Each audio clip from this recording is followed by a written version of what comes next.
that momentum on as we welcome someone who brings a strong perspective to this conversation. So we have with us none other than architect Karl Wadia, design principal of architect Hafeez Contractor. So let me please invite architect Karl Wadia up next, and let's also welcome him with a huge round of applause, everyone.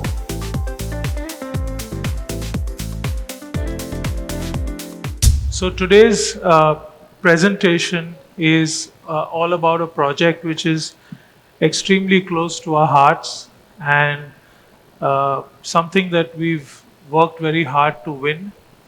And the topic, what I understood of the topic today was something like, how do you conceive something which can also be built at the same time? Does it meet the aspirations of what it started out to be? This is a project when we conceived back in 2020, and at the time of conception, honestly, we thought that this will not get built for the next 20, 25, 30 years. It was a design competition. We took part. We had no work to do in pandemic. The studio was completely free. And rather than letting people go, we thought, let's enter a couple of design competitions and see what happens. So the project I'm going to talk about today is the National Maritime Museum of India coming up at Lothal, Gujarat. And just to give you some perspective, Lothal is about 80 kilometers from Ahmedabad, sits at the midpoint between Ahmedabad and Dholera. And Lothal is also the site for the first known man-made dockyard about in 2500 BC. So you can say 4,000 years ago. And all the excavations happened in 1952. They didn't know what to do with the excavation, so they filled it back up. And the government of India chose this site because of its strategic location to be the place for the National Maritime Museum. And you wonder why, because it's all landlocked. And what these photographs basically show you is, especially the one at the bottom right, I had visited this site in January of 2020, and it had just rained. And honestly, when I reached there, I thought it had snowed because all the land was white, but actually the soil is so salty that when it rains, all the salt comes out. And that's when we immediately realized what a difficult place this is to build or for anything really to survive. These are some pictures of the ruins that stand there even today. And the big image in the middle is where they used to repair ships or load ships with spices. And when the high tide came in, the ships would leave from here for the Mediterranean. And this is one of the first places where climate impact was understood by mankind, because about 4,000 years ago, the entire Harappan civilization as we know it vanished because the sea receded, the ocean receded, and there was no place to stay. So all of these places like Mohenjo-daro, Harappa, Lothal, Dholavira, this was all part of the Indus Valley civilization. And trust me, when we started this project, the first thing we had to do was go through a little crash course of stuff that we studied back in school.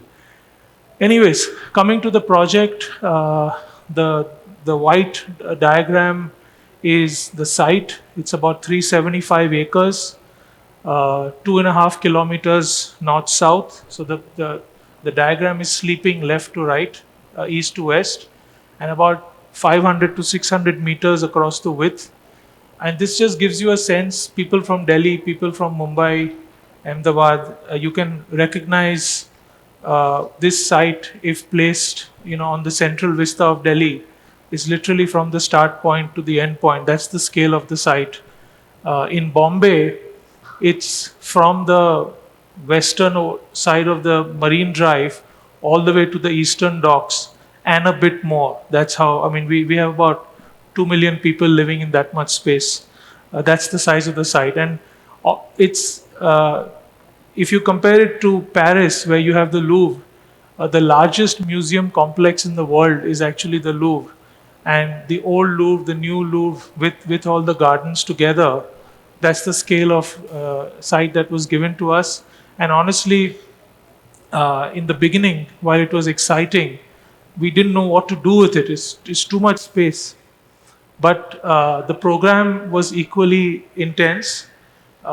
This is just an overview of the iterations of the master plans that started, and effectively the museum sits in the topmost northernmost part of the site.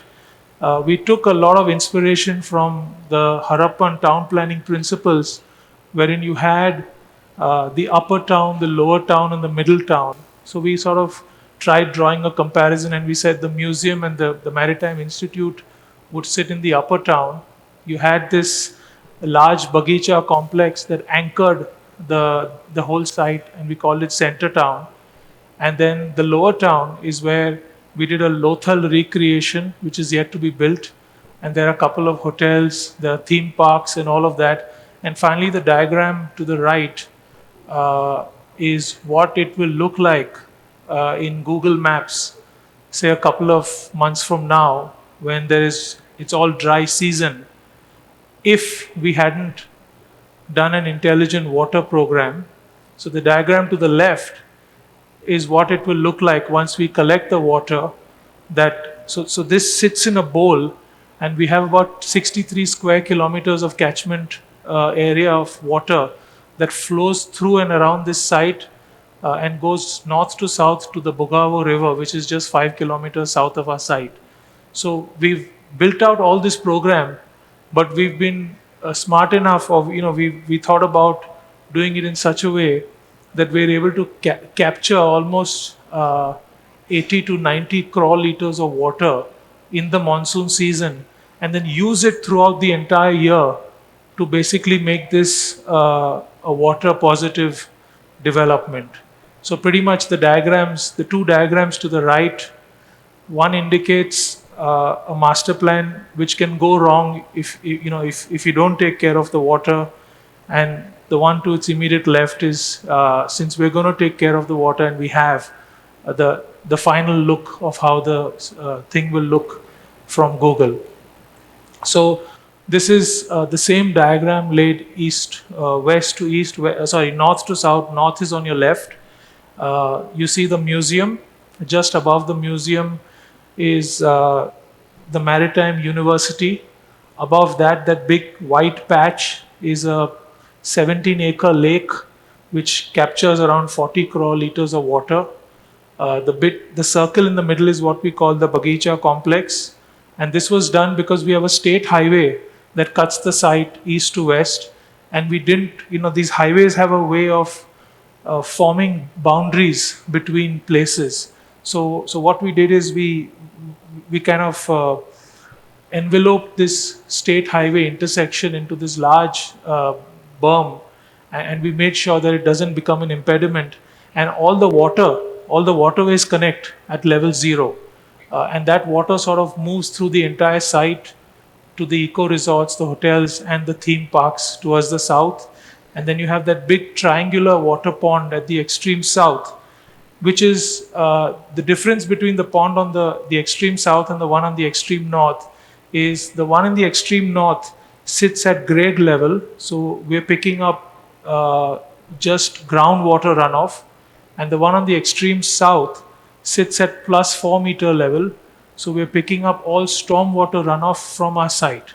And the important thing here is for 6 months of the year, we can use the water from the north pond because it's not yet saline enough not to use. So up to January, we can use water from the north pond. But after January, the water becomes so saline that you simply can't, they call it black water over here. So we have to start using the water we collected in June, July, August, which is stored in the south ponds. So at some point, we stop using this water and we start using that water. And this is how the overall aerial view of the whole development looks. You see the museum, the Dome Theatre. There is a lighthouse, which is conceived to look like the Mahabalipuram lighthouse. It's changing now. It's going to look different.